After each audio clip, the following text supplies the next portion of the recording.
कराची में डेवलपमेंट क्यों नहीं होती? ये देखें, बिल्कुल झूठ बात है, क्योंकि कराची में गरीबों के लिए डेवलपमेंट नहीं होती, आवाम के लिए डेवलपमेंट नहीं होती। डेवलपमेंट तो बहुत होती है, लेकिन वो डेवलपमेंट होती है for the rich by the rich. जो सवाल हमें पूछना चाहिए वो ये है कि डेवलपमेंट फॉर हू? अमीर जो हैं, एलीट जो हैं, उनके लिए पाकिस्तान में डेवलपमेंट हो रही होती है। और ताकि आप ये ना देख सकें, ताकि आप ये ना समझ सकें, आपको लसानी फसादात में फंसा दिया जाता है, या आपकी शनाख्त की बुनियाद पर सियासत की जाती है। इस तरह की बातें की जाती हैं कि कराची में डेवलपमेंट नहीं होती क्योंकि सिर्फ पैसा खा जाता है। कराची से आप ड्राइव करें, बलूचिस्तान जाएँ, सिंध जाएँ, जब तक आप अपर पंजाब नहीं हिट करेंगे, कराची से ज़्यादा डेवलप्ड आपको क्या चीज़ नजर आए? दुनिया भर का या किस मुल्क भर का पैसा जो है वो तो कराची में है। ईमार की अगर हम बात करें, पिछले 5 साल में हमारी आंखों के सामने कोई 10-15 टावर बन चुके हैं यहाँ पर। और मतलब लोग कैसे सीरियसली कराची को कंपेयर करते हैं लाहौर से या इस्लामाबाद से। इस्लामाबाद मेट्रो का जो टोटल एरिया है वो 220 स्क्वायर किलोमीटर है, 186 स्क्वायर किलोमीटर तो सिर्फ बहरिया टाउन कराची है। तो हमारी आंखों के सामने ऑलमोस्ट एक पूरा का पूरा Islamabad, actually DHA city is also 50 square kilometre something, तो इस्लामाबाद से बड़ा शहर तो हमने एक पूरा 10 साल में बना दिया है। क्या आ रहे हो हमारे सामने बॉस? तो भाई जहाँ डेवलपमेंट होती है वहाँ सारी डेवलपमेंट हो जाती है। आप बहरिया टाउन जाएँ, माशाल्लाह 4-4 लेन्स के हाईवे हैं, साफ़ पानी, साफ़ बिजली, हाईवे से सिर्फ 4 किलोमीटर की दूरी पर। तो आपसे मैं ये सवाल पूछना चाहूँगा कि भाई आप लोग भी बिज़नेस के बारे में जानते होंगे, आप लोग भी बिज़नेस को समझते होंगे, तो आप लोग भी तो बेवकूफ़ नहीं हैं। एक तरफ बहरिया टाउन है, एक तरफ DHA सिटी है कि ये गरीबों की नई नई ज़मीन ली है, इसमें प्लॉटिंग होगी, इसमें फाइलें बिकी जाएंगी, ये फिर प्रॉपर्टी करोड़ों की बिकेगी। इसको बनाकर पैसा बनाना है, या गुलिस्तान जौहर की सड़क को बनाकर, जहाँ कोई पैसा नहीं, जहाँ सारा लैंड बिक चुका है, जहाँ जो लोग रह रहे हैं वो रह रहे हैं, ज़िंदगी भर वहीं रहेंगे, आपकी सड़क बनाकर किसको फ़ायदा होगा मेरे दोस्त? What profits are to be made in Gulistan Johar, PCHS, Lyari में साफ़ पानी देकर क्या हुकूमत को फ़ायदा होगा? क्या हमारे मुल्क के अमीरों को फ़ायदा होगा? हम इतनी बात करते हैं कराची में पानी का बहुत मसला है, जेन्युइनली बहुत मसला है, पर फिर इस शहर में 100-100 एकड़ के गोल्फ क्लब कैसे हैं? अगर लियारी में बच्चे प्यासे हैं तो उनसे कुछ ही किलोमीटर दूर, 10-15-20 किलोमीटर दूर 100-100 एकड़ के गोल्फ क्लब में पानी कैसे दिया जा रहा है? कैलिफोर्निया में कहद आता है तो car wash, private swimming pools सारे के सारे बंद हो जाते हैं। पूरे शहर में कहद आया होता है। गवर्नमेंट इंश्योर करती है कि अमीर ज़ादे भी अपने ये जो लॉन्स हैं उनको पानी ना दे सकें, भले उन्होंने सालों से वो लॉन्स मेंटेन किए हों, वो सड़ जाएं, बट प्रायोरिटी है कि लोग ना मरें। हमारे यहाँ ये प्रायोरिटी है कि सर गोल्फ स्विंग जब हो ना तो गोल्फ बॉल स्मूथली जाए। उसको स्मूथली जाने के लिए कई 100 बच्चों को मरना पड़े, तो यार पाकिस्तानी तो बहुत हैं, गोल्फ क्लब थोड़े से हैं। यही हाल है बहरिया टाउन का कि एक पूरा का पूरा इस्लामाबाद आपने बना दिया है कराची में, जिसमें माशाल्लाह जो ग्रीन बेल्ट है, जो बागात हैं, उन पर भी ऑटोमेटिक स्प्रिंकलर से पानी दिया जाता है। दीवारों से बाहर जाएंगे तो आप सिंध में कहद आया हुआ है, साल के बेशतर महीने वाटर स्केर्सिटी होती है, ड्रॉट कंडीशंस होते हैं, लोग प्यासे मर जाते हैं। उससे ही थोड़ी दूर ये गेटेड कम्युनिटीज़ होती हैं जहाँ स्प्रिंकलर से पानी दिया जाता है। इसको एक अपार्थाइड ना बोलूँ मैं तो क्या बोलूँ? तो जी बिल्कुल पानी का मसला है, वाटर स्केर्सिटी है, पर मुझे आप प्लीज़ ये समझा दें। मैं तो थोड़ा अहमक आदमी हूँ, मुझे तो नहीं समझ में आता कि पूरे सिंध से क्रॉस करके पानी बहरिया टाउन के स्प्रिंकलर्स में आ जाता है कि जी ये खाली हाईवेज़ पर जब अमीर लोग जिन्होंने करोड़ों के घर लिए हैं वो जब 4 लेन के हाईवे पे गाड़ी चलाएं तो ग्रीनरी नज़र आए। तो ये जो पूरा सिंध क्रॉस करके उन स्प्रिंकलर्स में आया है, तो ये पूरे सिंध में वो पानी नहीं आता, लोग प्यासे मर रहे होते हैं, बट बहरिया टाउन के स्प्रिंकलर में पानी आ जाता है।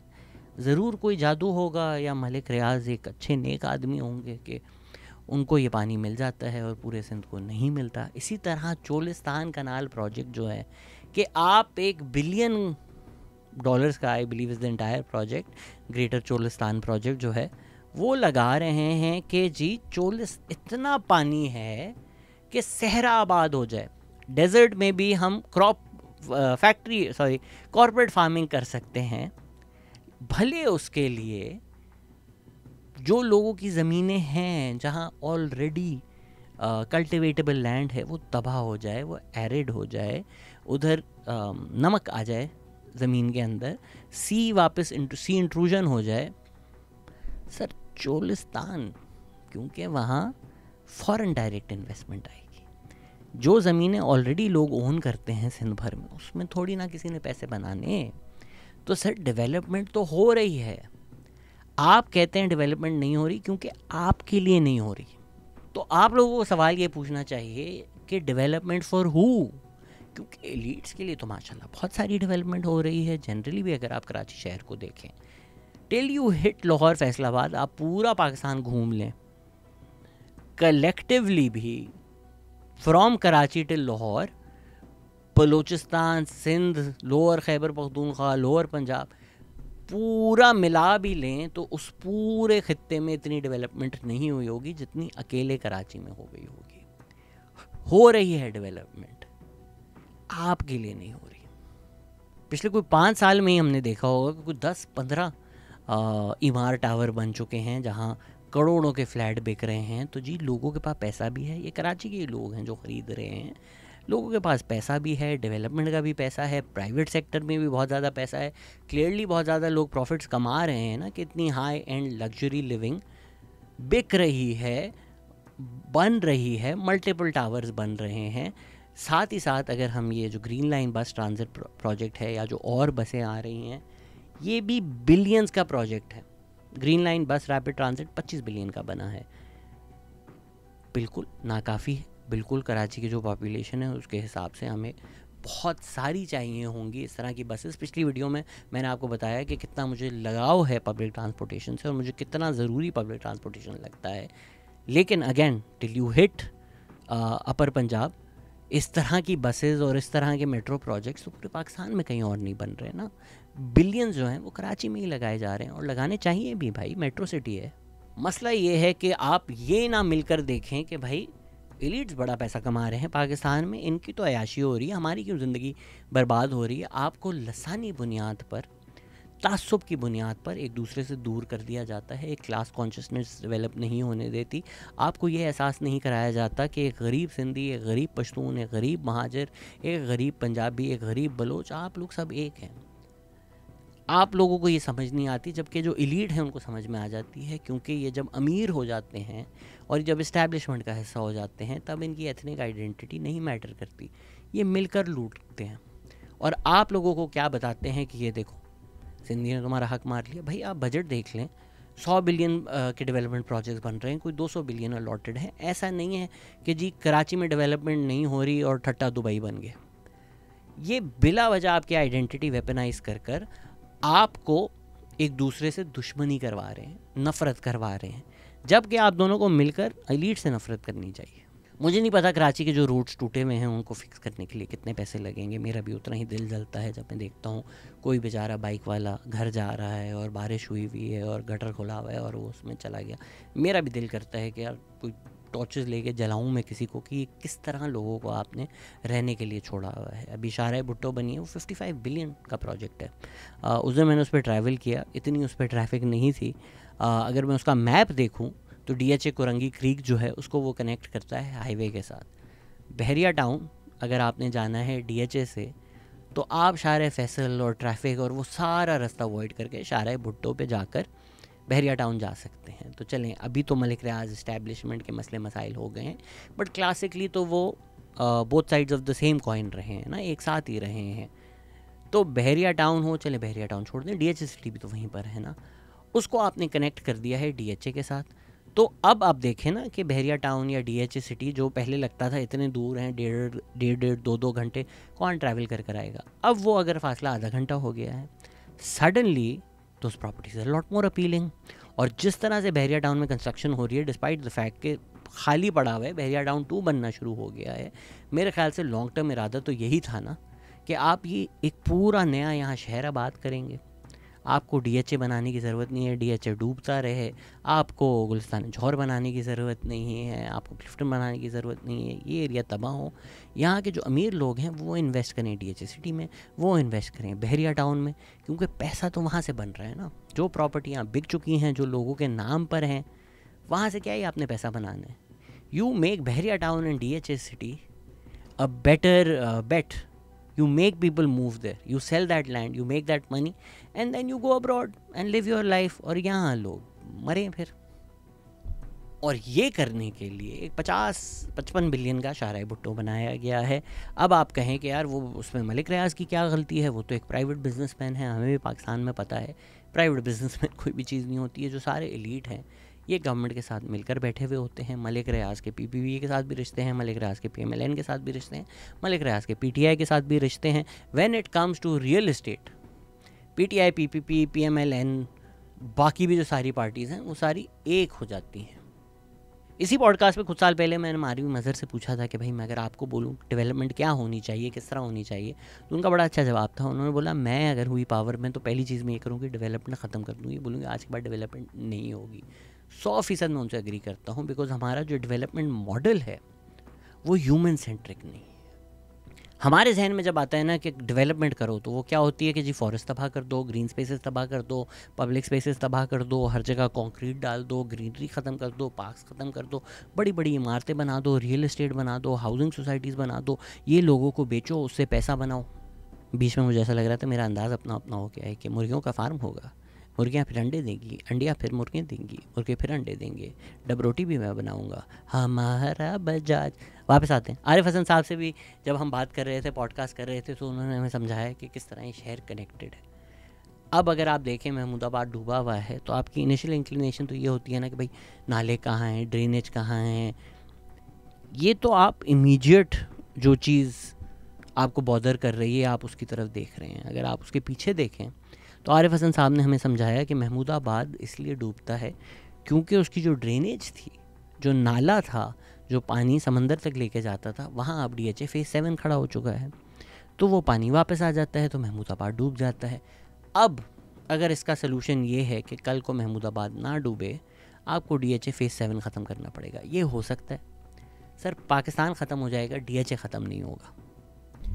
तो इसीलिए अब जो कराची हर साल फ्लड हो रहा होता है, हम प्रिटेंड कर रहे होते हैं अच्छा जी नालों का मसला है, ये मसला है, ड्रेनेज का मसला है। 100% जो सच बात है कि शहर की जो पॉपुलेशन है उसका इंफ्रास्ट्रक्चर केपेबल ही नहीं है।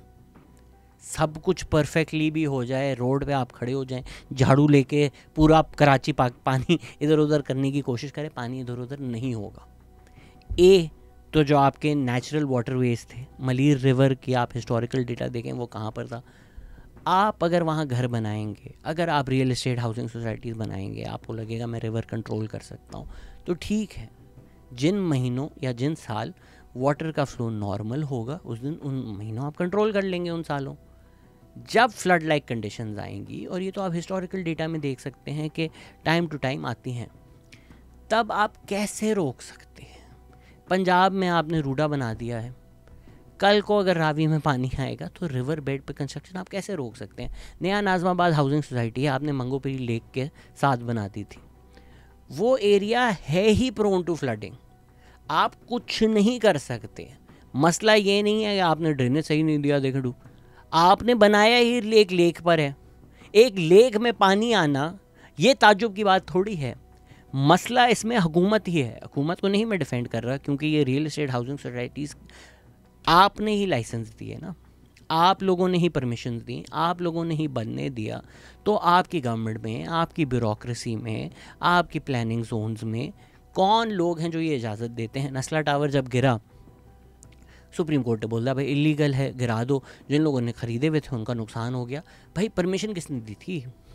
कितने ब्यूरोक्रेट्स, कितने गवर्नमेंट ऑफिशियल्स फारिग हुए कि आपने इलीगल कंस्ट्रक्शन अलाउ कैसे की। क्योंकि जो लोग जिन लोगों ने अपार्टमेंट लिया हुआ था उन्होंने बोला तो हमने हर इदारे से NOC लिया हुआ था, तो उस NOC पे जिसका साइन है उसको तो पहले अरेस्ट करें ना। 2022 का नज़िया सैयद अली का डॉन में आर्टिकल है जो कहती हैं कि सैंड माइनिंग करके, ग्राउंड वाटर एक्सप्लॉयटेशन करके, फॉरेस्ट क्लियर करके आपने एरिया की नेचुरल इकोलॉजी तबाह कर दी है। क्लाइमेट चेंज अब सबको ही थोड़ा बहुत समझ में आता है। कराची में आप अगर बाहर जाएँ, छाँव मिलना मुश्किल हो जाती है, हर तरफ कंक्रीट है, हर तरफ एसफॉल्ट है। कहाँ से आपको गर्मी से कोई रिलीफ मिलेगा। हमारी तो आइडिया ऑफ डेवलपमेंट अब ये बन गई है ना कि बिल्डिंग्स हो, तो भाई हर तरफ बिल्डिंग्स है, हर तरफ कंक्रीट है, कहाँ से आपको रिलीफ मिलेगा? गर्मी ही मिलेगी ना। तो श्योर आप अगर बहरिया टाउन को बाहर से देखते हैं, आप बोलते हैं व्हाट अ ग्रेट डेवलपमेंट, इधर तो मोहल्ले नहीं है, इधर तो प्रीसिंक्ट्स हैं, आई लिव इन प्रीसिंक्ट 16। पर अगर वो लैंड की डेजर्टिफिकेशन से बनी है तो ठीक है, आपको शुरू में तो वो दुबई नज़र आएगा, इवन तो दुबई का कारकस लगता है वो, but over the years climate change की वजह से, ग्राउंड वाटर डिप्लीट होने की वजह से वो एरिया ख़राब ही होगा। ठीक है, आप लोग अमीर हैं, आप लोग टैंकर लेकर दुनिया भर की रिसोर्सेज लगाकर अपनी ज़िंदगी चला लेंगे, उसके अराउंड जो लोग हैं, जो गरीब लोग हैं, उनकी तो आपने ज़मीनें तबाह कर दी। साथ ही साथ जो सराउंडिंग हिल एरियाज़ हैं उसमें अगर आप डिफॉरेस्टेशन करेंगे तो हिल टॉरेंट्स होंगे। यही चीज़ अभी हम खैबर पख्तूनख्वा में भी देख रहे हैं, लैंड स्लाइडिंग ही होगी ना। जब आपने दरख्त काट दिए हैं सारे, क्या चीज़ पानी को रोकेगी? एक तरफ हमें पता है क्लाइमेट चेंज की वजह से मॉनसून इंटेंसिफाई हो रहा है, पैटर्न्स चेंज हो रहे हैं, क्लाइमेट एक्सपर्ट्स कह रहे हैं the world of averages is over. अब ये बातें ना करें कि जी एवरेज रेनफॉल कितनी होती है, वो डेटा मैटर ही नहीं करता, क्योंकि अब जो कंडीशन हैं क्लाइमेट चेंज की वजह से वो ड्रास्टिकली डिफरेंट है। तो जिन साल एक इंटेंस मानसून आएगा, दूसरी तरफ जो हिल टॉरेंट्स हैं वो इंटेंसिफाई हो जाएंगे, क्योंकि जो एक नेचुरल बैरियर था, जो दरख्त थे, वो आपने डिफॉरेस्टेशन कर दिया है। तीसरी तरफ जो रिवर का नेचुरल पाथवे था, हिस्टोरिकल रिवर का रास्ता था, उधर आपने हाउसिंग सोसाइटीज़ बना दी हैं। तो अब ये सारे जब मिल जाएंगे मसले, तो शहर डूबेगा नहीं तो और क्या होगा। अब ये सब करने के बाद जब शहर डूबता है, आप बोलते हैं जी नाले जो हैं उसमें प्लास्टिक की थैलियाँ, I am sure that doesn't help, I am sure that's also a problem, but आपने सारे रास्ते खुले छोड़े हुए हैं कि जी शहर डूबे। और ये कौन करता है? ये एलीट लोग करते हैं, जिसका पीपीपी हिस्सा है। पर जब एमक्यूएम इन पावर आती है, जब आर्मी इन पावर आती है, जब पीएमएल इन पावर आती है, जब पीटीआई इन पावर आती है, वो इन्हीं एलीट लॉबीज़ के साथ बैठकर यही चीज़ें करते हैं। इसीलिए वो इस बात पे नहीं पीपीपी को तनकीद करते कि भाई आप लोग एलीट के साथ मिलकर गवर्नमेंट और ब्यूरोक्रेसी को यूज़ कर ये जो हाउसिंग सोसाइटीज़ बना रहे हैं, ये जो रियल एस्टेट बना रहे हैं, ये जो बनाने की परमिशंस दे रहे हैं, सिंध पुलिस को यूज़ कर रहे हैं बहरिया टाउन के लिए ज़मीनें हड़पने के लिए, ये चीज़ गलत है। क्योंकि ये चीज़ तो एमक्यूएम भी करेगी, मतलब चाइना कटिंग का जो नाम है वो सिनोनिमस हो चुका है विद एमक्यूएम। तो इसीलिए कराची की जो सियासत है वो लसानी बुनियाद पे आप करना शुरू कर देते हैं कि देखा ये लोग सिंधी हैं इसलिए नहीं करते। भाई मेरे पूरे मीडिया का फोकस कराची में होता है। सिंध अगर, बलूचिस्तान अगर 4-4 महीने भी अंडर वाटर होना तो इतना फ़र्क नहीं पड़ता जितना फ़र्क पड़ता है अगर डीएचए 4 घंटे अंडर वाटर हो, क्योंकि वो हेडलाइन न्यूज़ होती है। तो क्लियरली पीपीपी का भी फोकस कराची के ऊपर इसीलिए है कि भाई मीडिया में जलील ना हो, कोई पार्टी मीडिया में जलील नहीं होना चाहती। तो पीपीपी का ये मसला नहीं है कि वो एंटी कराची हैं, पीपीपी का ये मसला है कि वो प्रो एलीट हैं। पीटीआई, पीपीपी, पीएमएलएन ये एक एलीट पार्टीज़ हैं। ये आपके लिए नहीं पॉलिसीज़ लाती, ये एलीट लोगों के लिए पॉलिसीज़ लाती हैं। और अगर कराची के हम हाल देखें, आप कहें शहर बर्बाद है, तो भाई 70-75 साल में चलें हाइब्रिड रजीम, इनडायरेक्ट रूल छोड़ दें, 30-35 साल तो डायरेक्ट रूल रहा है ना, बाकी साल भी इनडायरेक्ट रूल रहा है। तो क्यों शहर का ये हाल हो चुका है आज? एक डेकेड तो मुशर्रफ थे इन पावर, जिनकी फ्रंट पार्टी जो थी वो एमक्यूएम थी, सारी पावर थी उनके पास। क्यों है ये शहर का हाल? इमरान खान हर साल आते थे, ट्रिलियंस के प्रोजेक्ट अनाउंस करके जाते थे, क्या बदला है कराची में? कुछ भी नहीं। वही जो उन्होंने एमनेस्टी दी रियल एस्टेट को, कंस्ट्रक्शन को। रियल एस्टेट कंस्ट्रक्शन आपको बहुत नज़र आएगी कराची में। एक आम आदमी की ज़िंदगी कराची में क्या बेहतर हुई है? बिल्कुल नहीं। तो भाई अगर इन पावर पीपीपी हो, एमक्यूएम हो, पीटीआई हो, पीएमएलएन हो, आर्मी हो, टैंकर्स फिर भी चल रहे हैं, रियल एस्टेट फिर भी बन रहा है, इलीगल कंस्ट्रक्शन फिर भी हो रही है, ज़मीनें फिर भी चुराई जा रही हैं, कब्ज़ा ग्रुप फिर भी चल रहा है, पब्लिक ट्रांसपोर्टेशन फिर भी नहीं बन रही। तो फिर हमें समझने की ज़रूरत है ना कि मसला एक पार्टी नहीं, मसला पूरा सिस्टम है। और ये सारी पार्टीज़ इसी सिस्टम की पैदा की हुई पार्टीज़ हैं।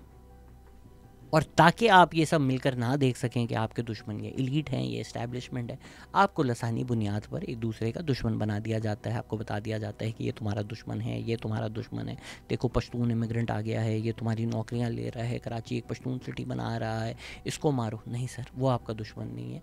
आपका वो दुश्मन है जो आपके बच्चे जब प्यासे हैं तो वो गोल्फ खेल रहे हैं। इंटरेस्टिंगली अगर हम पिछले साल की बात करें 2025 की, जिसमें रेगुलरली इस तरह की खबरें आ रही थी कि फैमिलीज़ के पास खाने के पैसे नहीं हैं, एक रिकॉर्ड इन्फ्लेशन लोगों ने देखी, लोगों की ज़िंदगी तबाह हो गई, 69% इंक्रीज़ हुआ 2024 में कार सेल्स में। तो हम क्या बोलें कराची के बारे में, जहाँ एक तरफ लियारी में बिल्डिंग्स गिर रही हैं और एक तरफ इमार बन रहा है। सेम शहर में ये हो रहा है। एक तरफ लोगों के पास पानी नहीं है कि वो अपने बच्चों को पिला सकें, दूसरी तरफ कार वॉशेस पूरे शहर में हैं। एक तरफ बच्चों को रोटी खिलाने के पैसे नहीं हैं, दूसरी तरफ वो रेस्टोरेंट जहाँ पे 10,000 पर हेड का खाना मिलता है, वहाँ आपको रिजर्वेशन नहीं मिलती भाई, वेटिंग्स हैं। तो ये जो एक मॉडल है कि भाई कुछ लोग होंगे उसी शहर में जो सुसाइड कर लेंगे क्योंकि उनके पास इतने पैसे नहीं कि बिजली का बिल अदा कर सकें, और उसी शहर में ऐसे लोग होंगे जो 20-20 हज़ार रुपये का लॉन सूट ख़रीदने के लिए ना लाइनों में लगे हुए, एक दूसरे पे चढ़े हुए मार रहे हैं कि ये वाला मुझे चाहिए। ये जो एक डेवलपमेंट का मॉडल है कि अमीर अमीर से अमीर तर होता रहे, गरीब गरीब से गरीब तर होता रहे, तबाह होता रहे, this is what the problem is. और ये कोई कराची स्पेसिफिक प्रॉब्लम नहीं है, पूरे पाकिस्तान का प्रॉब्लम है। आप भी जब लाहौर इस्लामाबाद को देखते हैं ना, आप अमीर इलाकों को देखते हैं, गुलबर्ग DHA में अंडर पासेस हैं, इछड़ा में नहीं है। पिंडी की जो सड़कें हैं ना वो गंदी हैं, इस्लामाबाद की सड़कें साफ़ हैं। फिर मैंने पिछली वीडियो में भी डिस्कस किया था कि एक पंजाब सेंट्रिक मॉडल तो है ना यार फॉर डेवलपमेंट, या फोकस है CPEC के थ्रू आपने ऑरेंज लाइन बनाई। अब अगर हम कराची हैदराबाद हाईवे की हम बात करें तो वो कितना इम्पॉर्टेंट है, कितना ज़रूरी है। एक नॉर्मल मुल्क में उसको प्रायोरिटी दी जानी चाहिए, बट पाकिस्तान में जो हाईवेज़ फ़ंड होते हैं वो फेडरल गवर्नमेंट फ़ंड करती है, नेशनल हाईवेज़ अथॉरिटी फ़ंड करती है। अभी भी सिंध हुकूमत शिकायत कर रही थी कि भाई आप पंजाब में एक और मोटरवे बना रहे हैं, खुदा का वास्ता है कराची हैदराबाद बनाएं। लाहौर साहिवाल भावल नगर जो मोटरवे है वो बनाया जा रहा था ओवर कराची हैदराबाद 2025 में आके, जबकि कराची हैदराबाद कितना पहले बना देना चाहिए था। इस्लामाबाद एयरपोर्ट बना है कोई 100 बिलियन का, वो हमें नहीं लीड सब्सिडी नज़र आती, पर अगर बसेस बन जाती हैं गरीबों को दे दिया जाता। इनफैक्ट इस्लामाबाद में तो ये है ना कि कच्ची आबादी जो हैं वो शहर को अगली बनाती हैं, तो कच्ची आबादी जो हैं वो हम तोड़ दें। तो होना तो ये चाहिए कि अगर हम डेवलपमेंट की बात करें तो हम देखें ह्यूमन डेवलपमेंट कितनी है 20 साल में, ये ना देखें कितनी बिल्डिंग्स बन गई है, ये देखें कि कितने स्कूल बन गए। इनफैक्ट ये भी ना देखें कितने स्कूल्स बन गए हैं, उन स्कूल से जो बच्चे ग्रेजुएट हुए हैं वो कैसे है। आवाम जो है वो खुश है, वो रहना चाहती है। लिवेबल लीस्ट लिवेबल सिटीज़ जो है ना वो ये चीज़ नहीं बनाती कि इसमें कितनी बड़ी बिल्डिंग्स हैं, इनमें अमीर कितना अमीर है।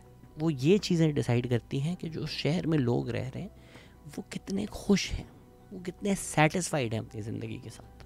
और ये वही डेवलपमेंट का मॉडल है जो एक पाकिस्तानी इकोनॉमिस्ट डॉक्टर महबूबुल हक ने दिया था, जिन्होंने ह्यूमन डेवलपमेंट इंडेक्स बनाया कि भाई इंसान की जो डेवलपमेंट है उसको देखो, लाइफ एक्सपेक्टेंसी देखो, हेल्थ देखो।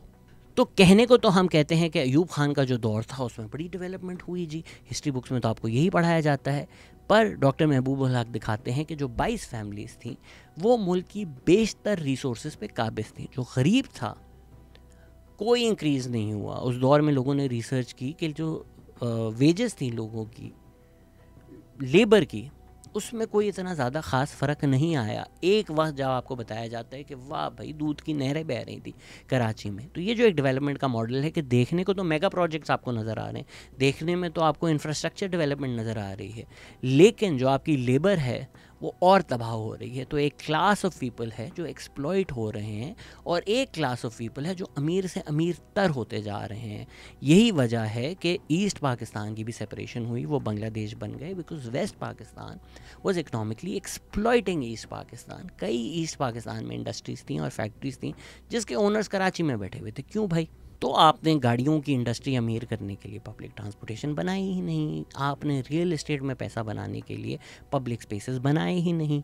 तो हम ह्यूमन डेवलपमेंट इस तरह नहीं देखते कि लोग कितने खुश हैं, लोगों की हेल्थ क्या है, लोग ज़िंदा हैं, उनको पानी मिल रहा है, उनको खाना मिल रहा है, न्यूट्रिशन कैसी है, बच्चों को मेल न्यूट्रिशन तो नहीं हो रही। ये हमारे डेवलपमेंट गोल्स ही नहीं हैं। हम देखते हैं हम कितने शाइनी अंडरपासेस बना सकते हैं, तो आप ये करते जाएं, कंस्ट्रक्शन को एमनेस्टी देते जाएं, फॉरेस्ट को काटते जाएं, वो लकड़ी बेचते जाएं, गाड़ियां बेचते जाएं, एयर पोल्यूशन करते रहें, नॉइज़ पोल्यूशन करते रहें। फिर जब लोगों को ना पानी मिले, ना साफ़ सांस लेने के लिए हवा मिले, उसके बाद हम कहें कि जी डेवलपमेंट हो गई है इधर। ये देखें ना, ये सारी बिल्डिंग्स हमारे दौर में बनी हैं, ये सारे मेगा प्रोजेक्ट्स हमारे दौर में बने हैं। तो अगर कराची में रहना अजाब है तो वो आपके लिए है, वो मेरे लिए है, वो गरीब लोगों के लिए है, वो अमीरों के लिए नहीं है।